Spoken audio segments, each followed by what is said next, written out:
Mais qu'est-ce qui s'est passé? Je pense personnellement que personne n'aurait vu la défaite de l'Atlético Madrid sur le terrain de Séville.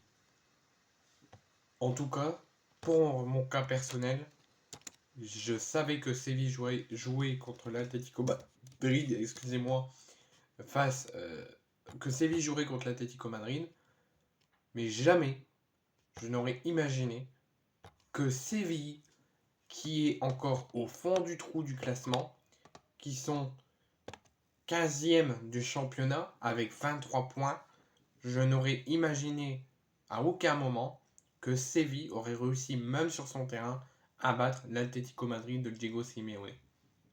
Depuis l'arrivée du, du nouveau coach, donc je ne sais plus comment il s'appelle, je vais vous dire ça tout de suite, Monsieur Sanchez Flores, depuis son arrivée après le licenciement de Mendilibar, Séville a totalement changé.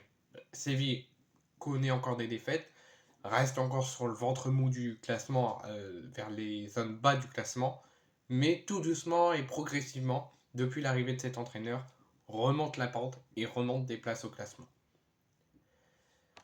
Là, vous allez me dire, ouais, mais c'est très peu, il reste encore enfin classement, ils n'y arriveront pas. Bah, personnellement, même s'il reste très peu de matchs avant la fin de la saison, je pense que Séville peut encore accrocher au moins le top 10. Même s'ils ne sont pas européens à la fin de la saison, 10e, ça serait déjà parfait. Au vu de ce qu'ils ont connu cette saison, avec le départ de Lopetegui, de Sampaoli, de Mendilibar, c'est le 4e entraîneur en une saison qu'ils connaissent et ils arrivent à battre le grand Atlético Madrid.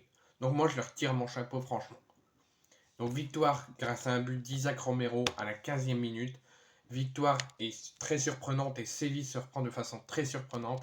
L'Atlético Madrid, qui est du coup maintenant avec 48 points, 4e, et Séville qui est 15e avec 23 points, qui s'éloigne et monte progressivement dans le classement de la Liga. C'est la victoire qu'il manquait au FC Séville pour enfin se lancer en championnat et continuer leur fort figure positive du moment.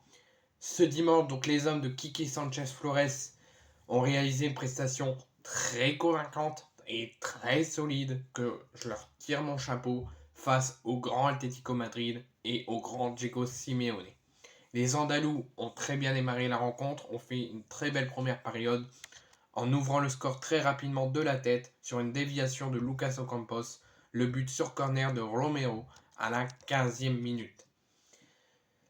Mi-temps, Séville réalise la grande surprise de mener 1-0 face à l'Atlético Madrid en s'attend à une deuxième période totalement fou, totalement presque pareil, mais avec des revanchards et une remontrance de Diego Simeone à la mi-temps et un tout autre visage de l'Atlético.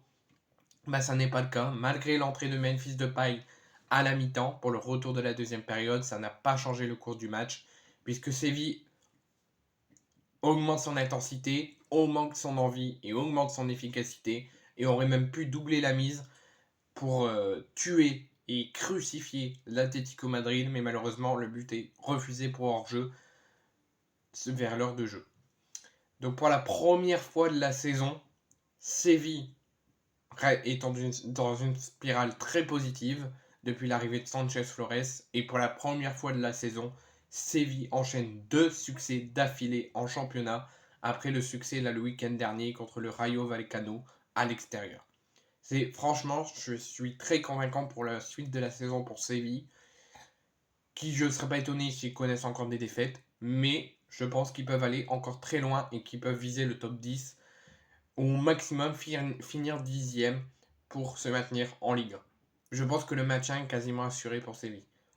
Et malgré tout, c'est une grande surprise au vu de ce qu'ils ont connu cette saison, avec la multiple changement d'entraîneur et la crise qu'ils ont pu connaître durant la saison. En revanche, côté l'Atlético Madrid, rien ne va, puisqu'il cède du terrain et offre la possibilité au Barça, qui reçoit Grenade ce soir, de creuser l'écart sur sa pelouse au classement.